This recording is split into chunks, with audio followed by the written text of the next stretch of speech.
the new Disney movie Onward. Accent made this. How can you fix your marriage? You embarrassed, they be laughing at all them broken promises and flowers don't be passing back. You can get this course for no divorce, so just imagine that. 12 weeks of Maya's life will save you from the avalanche. How can you fix your marriage? Alright, so let's get into it.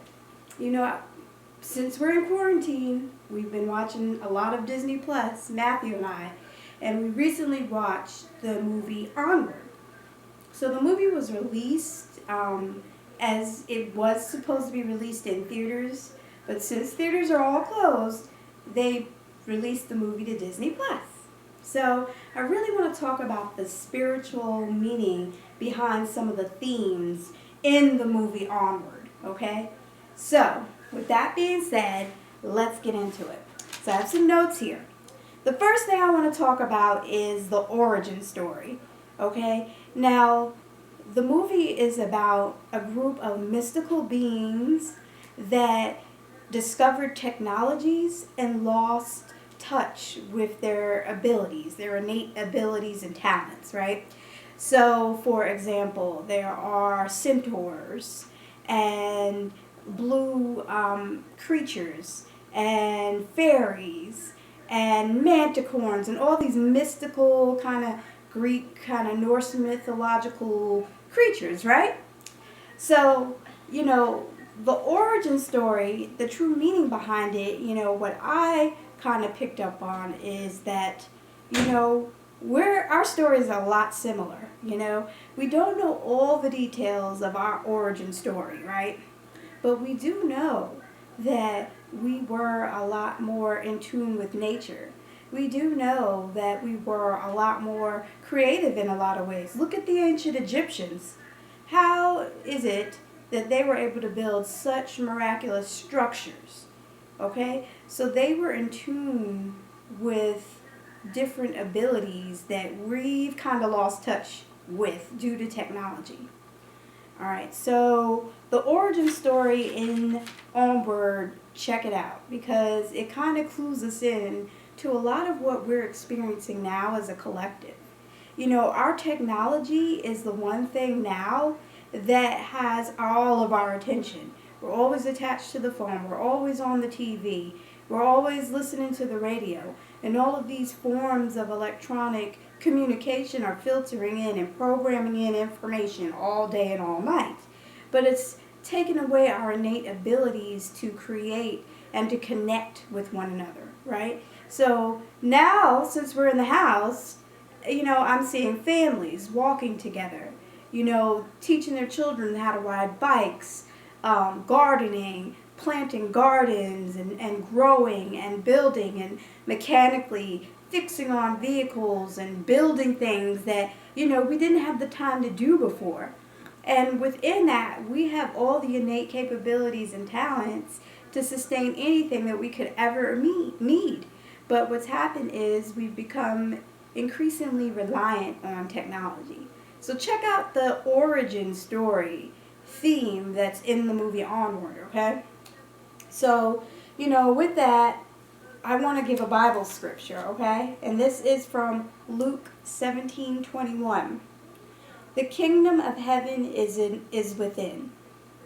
Okay, hear about how this one, we all know this one, Matthew 7:7. Ask and it shall be given to you. Seek and you shall find. Knock and it shall be open to you. Okay? So we have the ability, once we look within, to create and manifest whatever our heart's desires are. And we've lost sight of that in a lot of ways due to our reliance on technology, big pharma companies, social media. You know, all of these things we look to for our entertainment. We look to for our food. We look to for our medical care. We look to teach our children. But in light of the coronavirus, take heed and take note to the fact that, okay, now we have to be creative with how we prepare meals and how we utilize our resources and consume our resources, right? Now we have to homeschool our children because there's no schools for them to go to. Now we have to get creative because the TV is not going to hold your child's attention all day.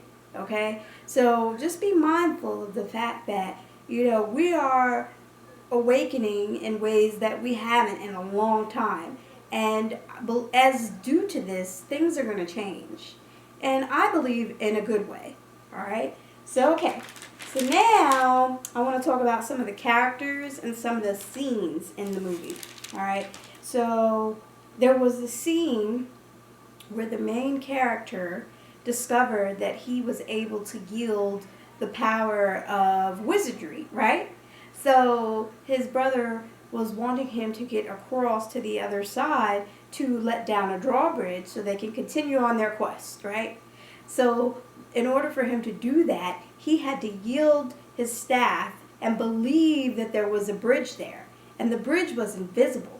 So he literally had to step out on faith with his belief and intent to walk across this invisible bridge, right? And I thought that scene was so powerful because the moment that he did not perceive that he had a rope tied to him, right? So as long as he knew, I got the rope tied to me, the worst that could happen is my brother will have to pull me back up off the cliff, right? But so as long as he had that safety net, that security, he was able to believe that there was a bridge. And as he believed, he was able to walk across on this invisible bridge that he manifested through the creation and wizardry that he possessed, right? Powerful. So, think about the safety nets that we hold tight to. And this is the very reason why it's programmed into us to fear change, okay? So, for example, our 9-to-5 jobs are a sense of a safety net. The minute that, at least I know I have this income, I can buy food, I can pay my bills, I'm safe. And a lot of times, entrepreneurially or with certain goals and dreams, maybe even, dating or social goals we put them on the back burner because we need to have that rope tied around us.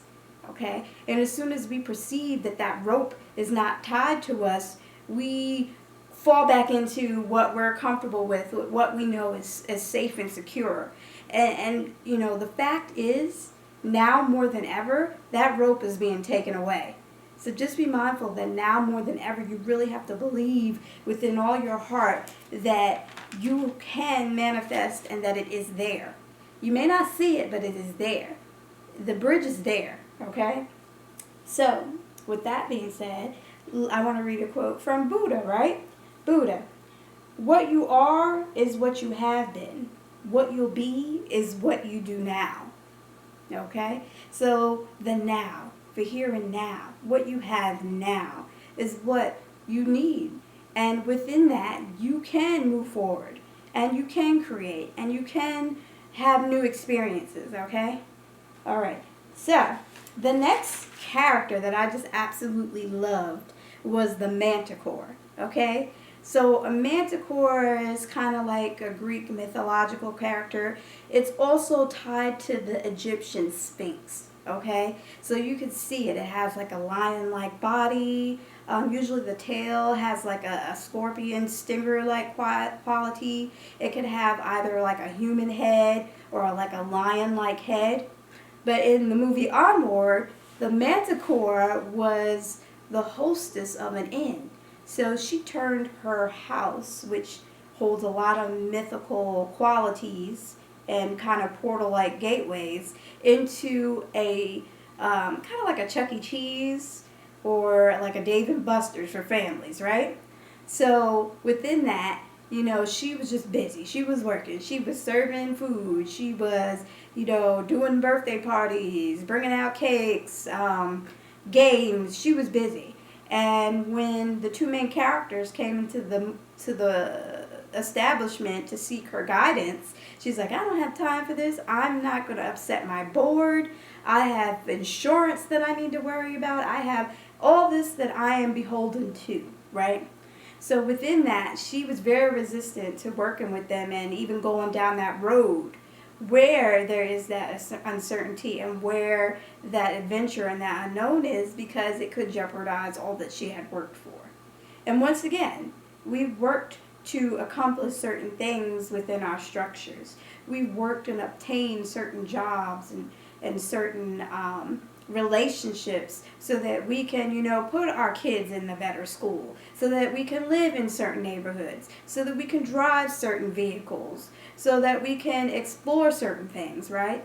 But within that, when someone knocks at that door, you have to consider and take that opportunity. A lot of times we just push things aside because we're concerned about having that rope, that security.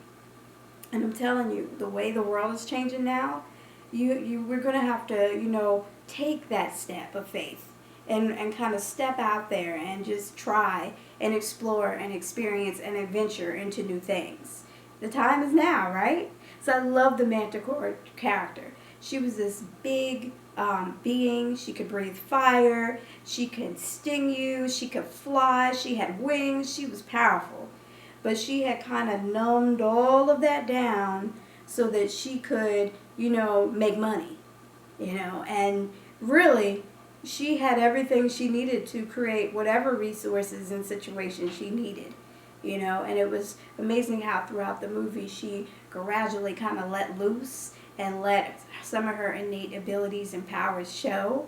And her skill set kind of brought them to the conclusion of the movie. That of which I'm not going to tell you the end, but yes, I love that character. Octavia played the voice over for that character. I loved it, okay?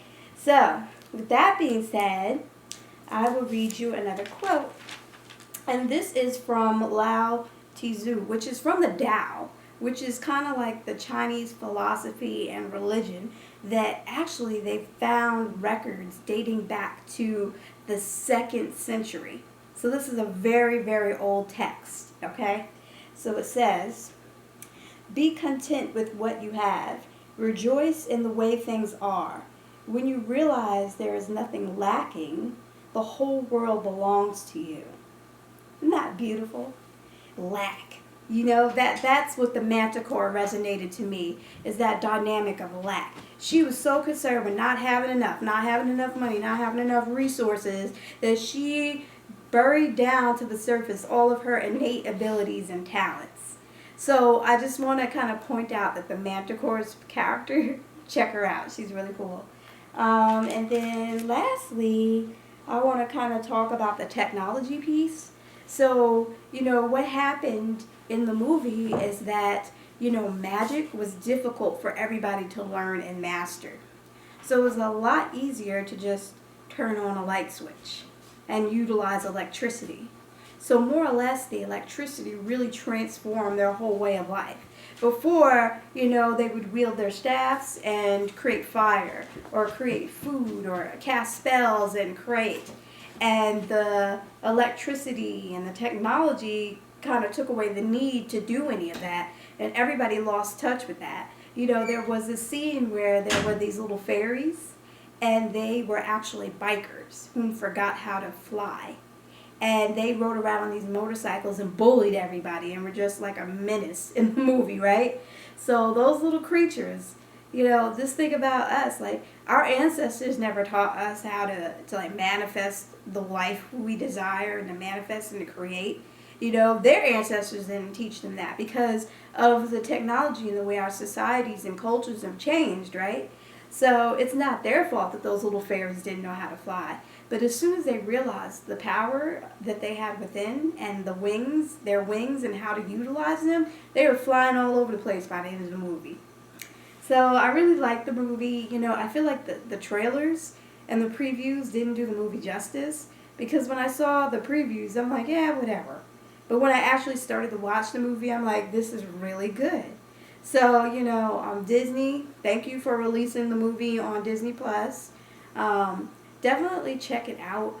It has a lot of resonance to what's going on now in our current evolution as a human collective. Just know that you have the power to heal, okay? The coronavirus, yes, there's a lot coming out now that's making people question everything. Question our governments, question Big Pharma, question the medical profession, question everything. And yes, it's time for us to question everything. instead of just consuming and taking in whatever we're told, whatever we read. Where's the source of it? Who published it? Where is this information coming from? Because there's so much misinformation out there right now. And yeah, people are dying and people are suffering. And it's tragic. And I encourage you all to support one another and to be there for one another and to pray for one another and to meditate and to love each other as much as you can. We need each other more than ever. And though, yes, we are social distancing, you still don't have to emotionally distance yourself from your neighbor. You can still reach out and be empathetic and be caring and provide whatever resources within your control that you can. And setting that intent, most importantly. Thank you, Onward, for talking about the power of intent, because the character wrote checklists, and in the beginning he couldn't follow through or make any of his goals, but at the end he did, and at the end he learned he didn't need to, because he knew who he was and he had built that confidence up. And that intent is so important. So you can heal. You can activate your body's natural health, DNA and resonance. You can activate that. So, the media and the news are telling us the death counts and the death tolls, right? But are they telling us how many people are actually healing and recovering from this virus? Are they telling us the treatment modalities and the ways that people are actually healing? They're telling us to go home, if you have symptoms, quarantine yourself, cut yourself off. Yes, we don't want to spread this thing. We want to choke it out. We really do. But the reality is that you can heal and you can activate your body's natural way of healing, starting with your intent. So if you want to heal, believe to your core that you will heal and you will walk across that invisible bridge. All right? Well, thank you. Myers Live. Woo!